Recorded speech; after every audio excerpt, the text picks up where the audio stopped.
Shalom jemaat terkasih, kembali lagi dalam Rema Pagi. Sebelum kita merenungkan Rema pada pagi hari ini, mari kita bersatu dalam doa, kita berdoa. Bapa yang baik, yang kami sembah di dalam nama Tuhan Yesus Kristus, kami kembali mengucap syukur atas penyertaan dan pertolongan Tuhan. Kami juga mengucap syukur atas setiap kesehatan yang Tuhan berikan bagi kami. Bapa yang baik, sebelum kami lebih jauh melangkah sepanjang hari ini, kami mau merenungkan firman-Mu, sehingga kiranya firman-Mu yang menjadi rema dalam kehidupan kami. Terpujilah nama-Mu di dalam nama Tuhan Yesus Kristus. Kami berdoa dan mengucap syukur. Haleluya. Amin. Jemaat terkasih, rema pada pagi hari ini terambil di dalam Amsal pasalnya yang ketiga, ayatnya yang ke-11 hingga ke-18. Amsal pasal 3 ayatnya yang ke-11 hingga ke-18 dengan tema Didikan Tuhan adalah hikmat.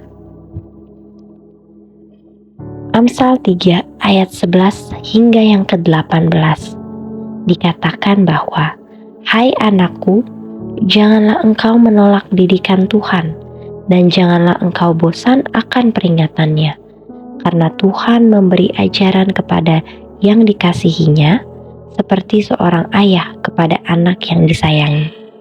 Berbahagialah orang yang mendapat hikmat, orang yang memperoleh kepandaian, karena keuntungannya melebihi keuntungan perak, dan hasilnya melebihi emas. Ia lebih berharga daripada permata, apapun yang kau inginkan tidak dapat menyamainya. Umur panjang ada di tangan kanannya, di tangan kirinya kekayaan dan kehormatan. Jalannya adalah jalan penuh bahagia, segala jalannya sejahtera semata-mata. Ia menjadi pohon kehidupan bagi orang yang memegangnya. Siapa yang berpegang padanya akan disebut berbahagia." Demikian firman Tuhan. Jemaat terkasih, pada pagi hari ini kita belajar sama-sama melalui kitab Amsal. Kita belajar bagaimana didikan Tuhan dalam kehidupan kita sesungguhnya adalah hikmat yang Tuhan mau berikan dan ajarkan bagi kita. Karena jelas dikatakan di ayatnya yang ke-11 bahwa jangan sampai kita menolak didikan Tuhan atau bosan akan peringatannya. Karena seringkali kehidupan orang percaya atau bahkan orang Kristen lambat laun akan semakin merasakan bahwa hubungan dengan Tuhan hubungan yang menjadi rutinitas saja. Kita seringkali menganggap bahwa membaca Alkitab, merenungkan firman, bahkan juga berdoa hanyalah sebuah rutinitas sebagai orang percaya. Namun pada pagi hari ini kita belajar bahwa setiap firman Tuhan yang kita baca itu adalah didikan Tuhan dalam hidup kita. Bahkan juga mungkin adalah peringatan-peringatan yang Tuhan berikan agar kehidupan kita tidak berjalan keluar daripada rencana Tuhan. Karena apa? Karena didikan yang Tuhan berikan dalam hidup ini menggambarkan bahwa sesungguhnya Tuhan mengasihi kita sebagai anak-anak-Nya. Tuhan mau memberikan yang terbaik dan mengajarkan yang terbaik dalam hidup kita, sehingga kehidupan kita akan senantiasa berjalan dalam hikmat yang Tuhan berikan. Dan kehidupan kita juga tidak hanya menjadi berkat atas diri kita sendiri, melainkan berkat bagi orang lain. Melalui tema pada pagi hari ini kita belajar bahwa didikan Tuhan adalah hikmat. Itu berarti bahwa ketika orang mendengarkan dan melakukan apa yang menjadi peringatan Tuhan, apa yang menjadi perintah-perintah Tuhan, kita akan mengalami banyak hal. Salah satunya ialah kita memiliki keuntungan. Di ayatnya yang ke-14 dikatakan, karena keuntungannya melebihi keuntungan perak dan hasilnya melebihi emas. Ini bukanlah menggambarkan tentang berapa banyak harta yang kita dapatkan, melainkan ketika kita mendengarkan didikan Tuhan, kita akan dapat mencapai apa yang menjadi rencana Tuhan dalam hidup kita. Itulah yang dikatakan keuntungan. Kita akan memperoleh kebahagiaan yang sejati.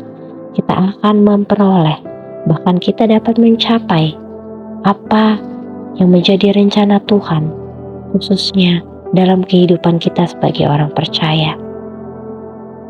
Kita mendapatkan juga umur panjang, artinya bahwa kehidupan kita, umur kita, menjadi umur yang senantiasa kita menganggap bahwa kita harus bersyukur kepada Tuhan dengan apa yang kita miliki.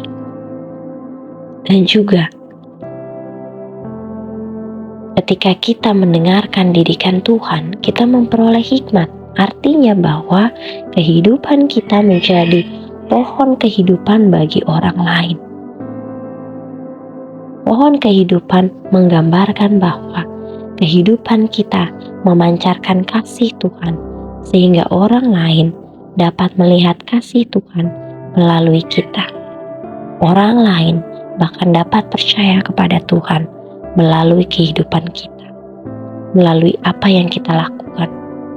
Untuk itu, ketika kita mendengarkan, ketika kita merenungkan dan melakukan apa yang menjadi didikan Tuhan dalam hidup kita, kita tidak menjadi kecewa, kita tidak menjadi patah hati, kita tidak menjadi lesu, bahkan kita tidak menjadi marah terhadap Tuhan. Karena seringkali didikan Tuhan itu tidak sesuai dengan apa yang kita mau. Kita hanya mau untuk kesenangan kita, tetapi Tuhan menginginkan kebenaran akan kehidupan kita. Untuk itu, dalam keadaan apapun, percayalah, didikan Tuhan adalah didikan untuk memperoleh hikmat, sehingga kehidupan kita memancarkan kasih Tuhan. Kehidupan kita dapat mencapai, menggenapi rencana Tuhan untuk kita dan orang lain. Dan terlebih lagi, umur kita menjadi bukti bahwa Tuhan mengasihi kita, dan kita dapat bersyukur akan setiap kejadian yang terjadi atas kehidupan kita. Demikian Rema pada pagi hari ini. Kiranya kita sebagai orang percaya kembali membangkitkan iman kita, membangkitkan hasrat kita untuk senantiasa menerima didikan daripada Tuhan. Mari kita berdoa. Tuhan Yesus yang baik, terima kasih atas firman-Mu. Terima kasih atas hikmat yang kembali Engkau berikan bagi kami. Ajarkan kami melangkah dalam didikan-Mu. Ajarkan kami melangkah dalam hikmat yang daripada-Mu, sehingga orang lain mengenal Engkau melalui kami. Terima kasih Bapa yang baik. Terpujilah nama-Mu. Kami siap memulai aktivitas kami. Haleluya. Amin. Demikian Rema pada pagi hari ini. Sehat selalu, selamat beraktivitas, dan Tuhan Yesus memberkati. Shalom.